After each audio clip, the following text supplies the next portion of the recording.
Salam. Hari ini kita mencoba menjawab kenapa sustainable finance seperti terlihat tidak memberikan dampak secara optimal. Penyebab pertama dikarenakan oleh definisi dari sustainable finance atau keuangan berkelanjutan itu sendiri. Sustainable finance berupaya mengintegrasikan faktor-faktor non-keuangan, khususnya faktor-faktor ESG, environment, social, governance, ke dalam keputusan keuangan. Dan kadang-kadang kriteria-kriteria ESG yang digunakan itu dirangkum menjadi sebuah skor yang kita sebut ESG rating, yang kemudian dikombinasikan dengan rating-rating keuangan. Nah, permasalahannya rating keuangan dengan rating ESG ini sangat berbeda sifatnya. Kalau kita bicara rating keuangan, seperti misalkan rating-rating yang dikeluarkan oleh Moody's, Standard & Poor's atau Fitch, AAA, Double B, dan sebagainya, rating keuangan itu adalah pendapat tentang bagaimana kemampuan seorang emiten atau sebuah perusahaan untuk membayar kewajiban-kewajibannya, untuk membayar hutang-hutangnya.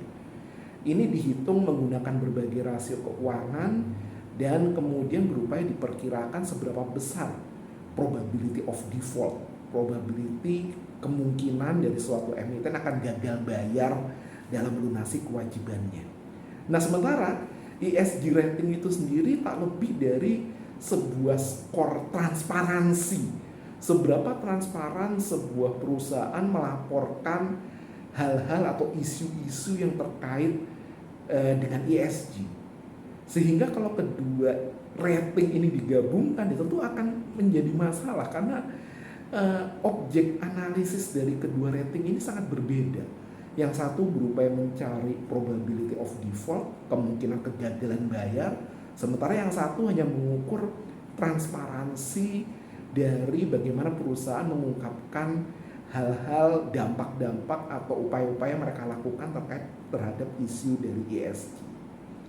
Di sisi lain sendiri, investor atau pihak-pihak yang berkepentingan untuk berinvestasi atau mendanai kegiatan-kegiatan yang memiliki nilai keberlanjutan atau nilai ESG seringkali tidak memiliki ekspektasi atau pengetahuan yang jelas tentang apa yang ingin dia capai.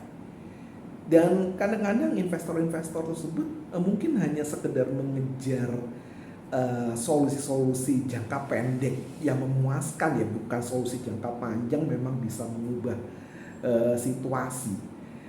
Sekedar hanya ingin tampak, oke, kami sudah align, kami sudah melakukan sesuatu yang baik, sudah memiliki posisi sosial yang diharapkan, tanpa memang punya motif murni untuk kadang-kadang mewujudkan target-target lingkungan atau target-target perbaikan yang diharapkan, seperti misalkan lewat Paris Agreement dan sebagainya.